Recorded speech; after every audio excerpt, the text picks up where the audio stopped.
Alright, this is video number 3, I think, on this Toyota Sienna van. And I'm going to turn you on to a software I've mentioned before. And I can't show you well, it's on my phone while I'm taking video, while I'm looking it up. Okay, so this is M.A.C.S.W, M-A.C.S.W. Excellent place to find out information on air conditioning. They have newsletters, different publications, different resources and stuff like that. Memberships. Memberships get everything. If you become a member, you get everything for cheaper. And when you go to the yearly M.A.C.S.W, you get to enter for cheaper, and there's other perks when you're a member. But today what I'm talking about, and here's their magazine. They have a magazine and a short newspaper article, a news article that comes out too. But we're into this. Now, here's a body shop car that was in an accident, and I didn't say this in video number 1, and I did not mention this in video number 2. This front end was replaced. First thing that caught my mind is that you always could tell the trashy body shops, because the trashy body shops don't put their original factory stickers back in. They leave all the stickers off. And if you were a customer and you were going to trade in your vehicle, you just lost money, because right away somebody looking at your vehicle knows it's been in an accident, and it's been in a front end accident, because there should be a little sticker up here for, say, the air conditioning or the HID headlights, the high voltage system, maybe the airbags, maybe the emission sticker, any of the stickers that's normally located on hoods and on the front rails. Those were all left off. And then if you look over here carefully, you can see this has been welded before, and you could see the rough scuff marks from the sanding paper when they prepped the metal. And their weld was a little pitted. They actually have air bubbles in their welds. Their weld was too hot. They didn't get good penetration. They're not too good at welding. They didn't seal it. They didn't use zinc underneath, and actually you can't see it here, but I could see rust starting around the edges. And same on the other side. So this was the first thing I noticed really fast. This one, actually, you can see the rust coming through, and the weld is breaking away. And that's what happens when you have lower quality body shops with lower quality employees. And so when you take this in for a trade-in, someone's going to ding you an extra $1,500, $2,000 off your price, especially if it's a dealer trade-in, saying, hey, you're in an accident, so I'm not going to give you so much money for your car now because it's so obvious. Condenser was replaced. I know the lines were open to the air, and this is a dual AC system all the way to the back. I went out to lunch. Remember, this is the 3rd video. I'm already hooked up, and I have it pulled down. It's just hitting 100 microns in that area. Now when I turn this off, the pressure will rise to however much moisture and vapor and refrigerant trapped into oil is boiling off. This is not a brand new pristine system with all the hoses and pipes and everything that have taps on it, and it's nitrogen charged and it's nice and dry. This is an old system that was put into operation, plus it's been into a body shop that replaced and opened up the lines, and they leave it open to the atmosphere, contaminated. So this has been on the vacuum pump for a while I was doing lunch. So when I shut this off, this will raise up to about 700. I already performed that test to confirm. So let's shut off our vacuum source, and that will keep rising, and it goes up to about 778, I think, is where it stops off at. But this is not what I was concerned about. When I was showing you, we have nothing here shows us how much refrigerant is to be charged in it. So you download this program on your phone or your tablet, and you scan the VIN number, or you put in the information by hand. M.A.C.S.W mobile AC diagnosis app. And so they have a tutorial. They walk you through and show you how to use it. Hit the VIN number. After you scan the VIN, they didn't show that picture, but you go up to the VIN number inside the door or on the dash somewhere or anything, and it automatically puts in the year, make, model, and prints out the VIN. You select you want air conditioning, whatever you want. It even shows you what parts, what part numbers, or where they're located. It shows you coolant bleed procedures, how much coolant, what little openings, nozzles to open up the bleed out air. So they have in here, they're showing you truck and off-road vehicle data. So you get access to the old M.A.C.S.W service bulletin. So somewhere in here they even have TSBs, and they tell you common problems on certain vehicles. M.A.C.S. Action Magazine. If you buy this software and you purchase this, you also have access to all the back issues of M.A.C.S. Magazine. Everything about coolant, electrical, and air conditioning related issues. So this is a powerful tool. This is like having a whole library, Mitchell manual, all data, but just on air conditioning only. Air conditioning and cooling, coolant fans and stuff like that. So I had to do that on this vehicle because there's absolutely no data anywhere.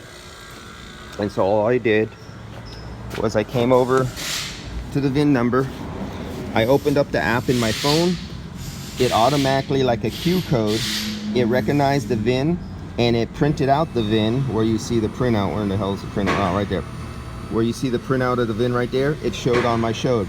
It says, do you accept this VIN? And I push OK. And all the data related to coolant and air conditioning all pop up on my phone. And I get to select what I want. So this vehicle takes 800 grams.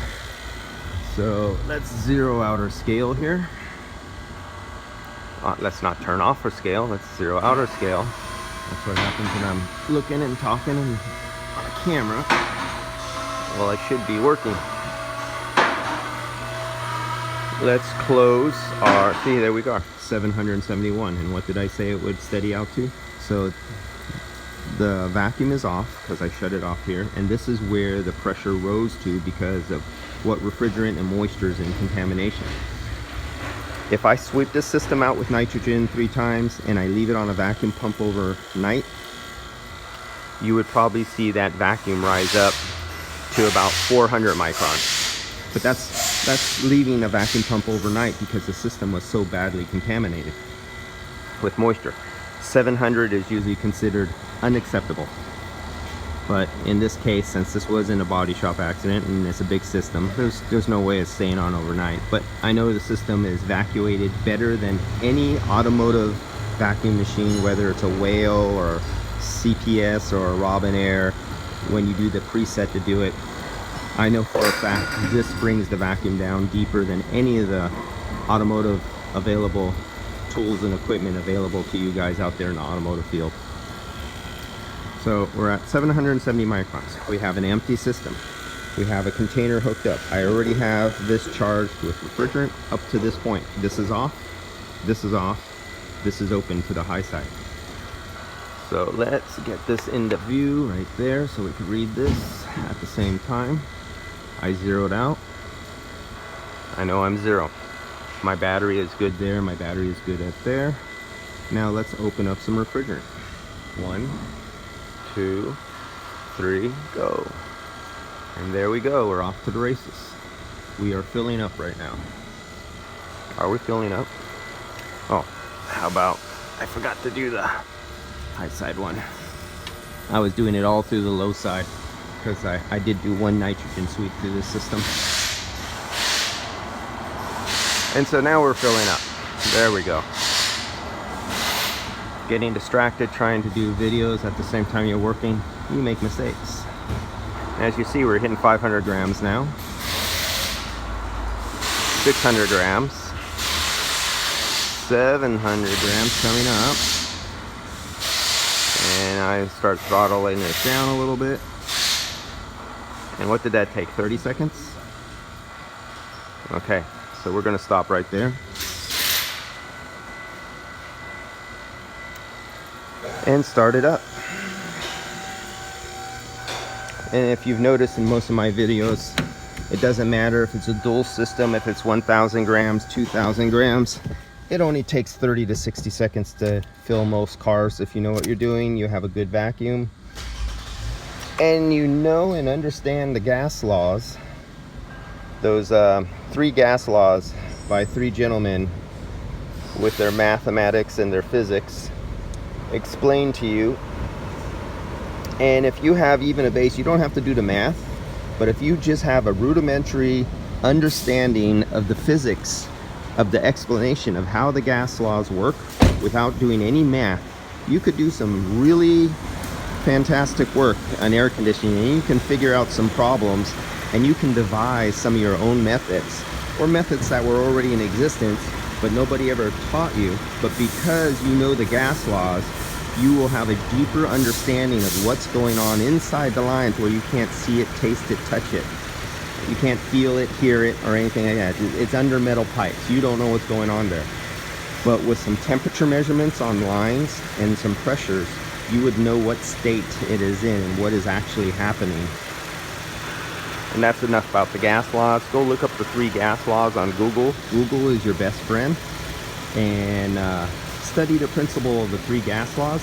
And then they get the 3 gas laws and they combine them, and they show how the 3 different gas laws work together to give you a next level up on understanding in basic physics, which is just bonehead, you know, stuff you should be able to just pick up without ever going to school.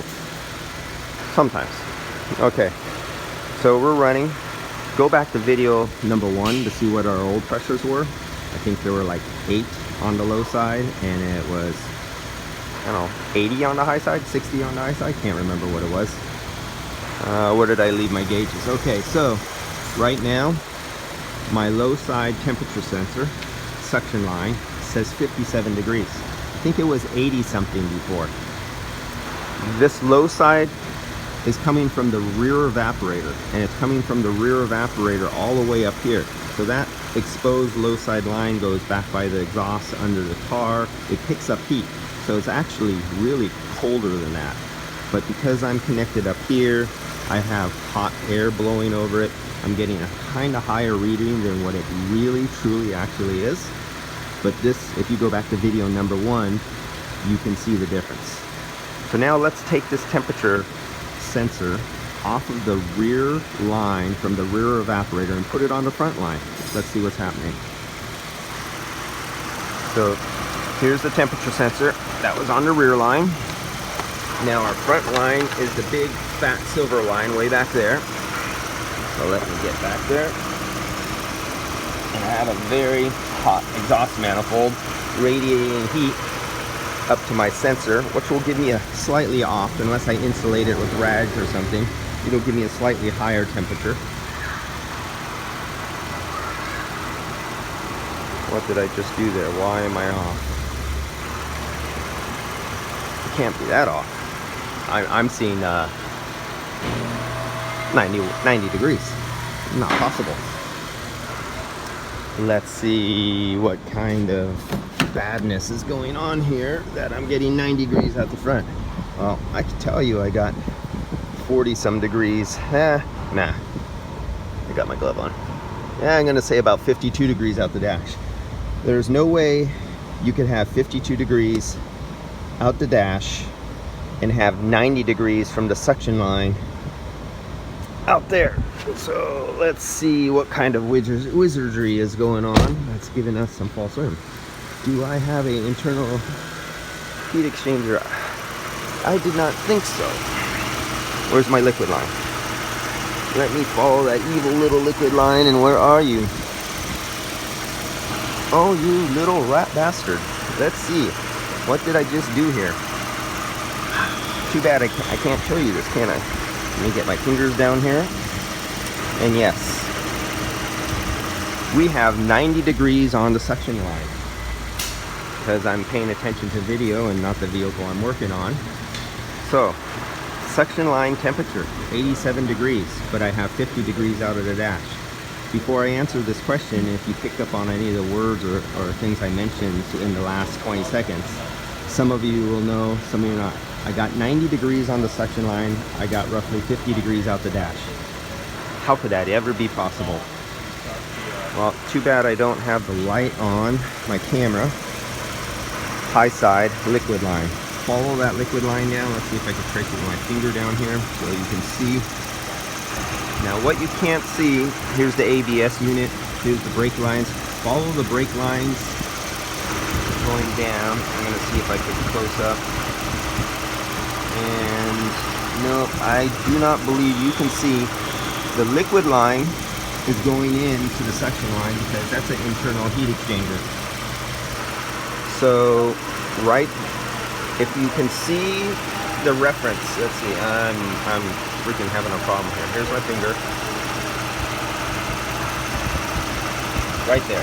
Right where my finger moving, that is the suction line. Do you see the size of that suction line? Can you kind of get an estimation of that suction line? Now watch as they move up. Do you see the size of that suction line back there? It's much bigger. That's because it's a pipe inside a pipe, and hot liquid refrigerant is traveling on the outside. You cannot use superheat subcooling with an internal heat. Well, you can. There's a way of taking different measurements and doing some math, but for automotive guys, let's just say it's almost not worth it, and many guys won't be able to do it, even if they wanted to. So we won't go into that area. And I'm trying to get you onto something. There we go. So now I attached onto the suction line. It is still not the correct temperature because this suction temperature refrigerant at this point has already picked up the heat from that internal heat exchanger tube and rose the temperature of the gas. So now let's look back at our suction line temperature. Suction line temperature, 74 degrees, but yet we have 50 degrees out the dash. That's because of the internal heat exchanger. Go to Google and go to some of the automotive manufacturers' websites and read about internal heat exchanger suction lines with the liquid for subcooling, and you will understand. But you just got to see we dropped from 90 to 77 when I was on top of the big line, and then I came off the line afterwards. And what other temperatures did I want to say? Oh, I think in video number 1 I showed, oh, I'm still there. So right now, I don't know if you can see it, this line is hooked up on the temperature of the compressor, coming right out of the compressor. And so that's the one going into the vapor, the hot discharge vapor. And this one's at 145 degrees. And now let's take it off so we can get our super heat out of the condenser. Now we're going to get our subcooling out of the condenser. So I'm going to go on the liquid line before it goes into the internal heat exchanger where it comes out of the condenser. So right here, where you see me moving around, that's the liquid line out of the condenser. And as you see, we're falling in temperature because I just took it off of something that was 144 degrees. And that LLT at the very bottom, that is the temperature of the refrigerant coming out of the condenser. It was 144 degrees, I believe, going in, 102, so we got a 44 degree drop going, is that right? Around a 40 degree drop going through the condenser, from the temperature to refrigerant going into the top of the condenser to coming out. And you see from before, we were at 8 psi, we're at 134. We're completely filled. This took 800 grams. I kind of ran you through the software for our M.A.C.S.W. And this is M.A.C.S.W.org, not M.A.C.S.W.com. Right there. M.A.C.S.W. The W they added later on to say worldwide, and it's .org. So go to this website, join their membership.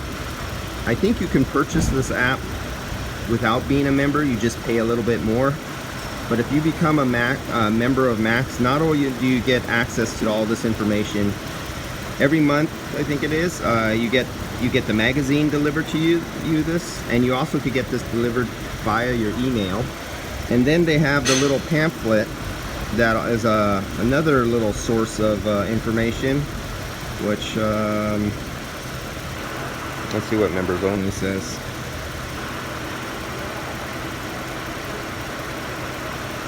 sign in. I have no time to sign in and do all this stuff.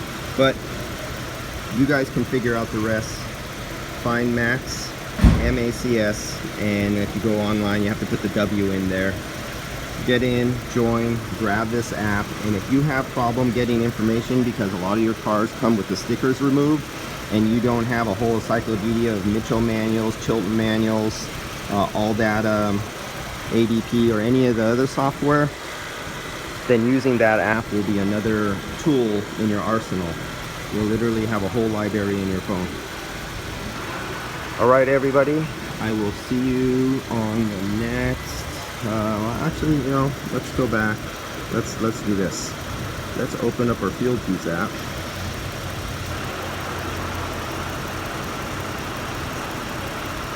So let me shut something down.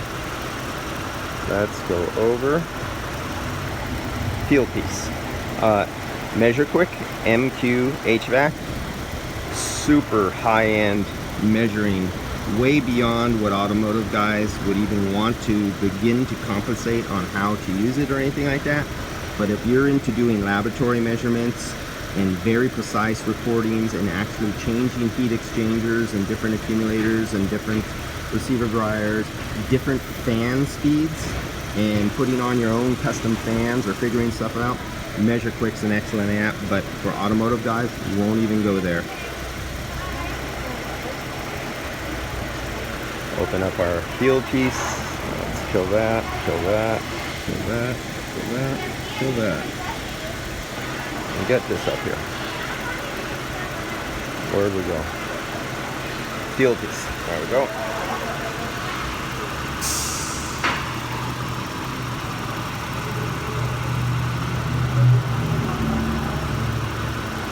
Come on, open up today.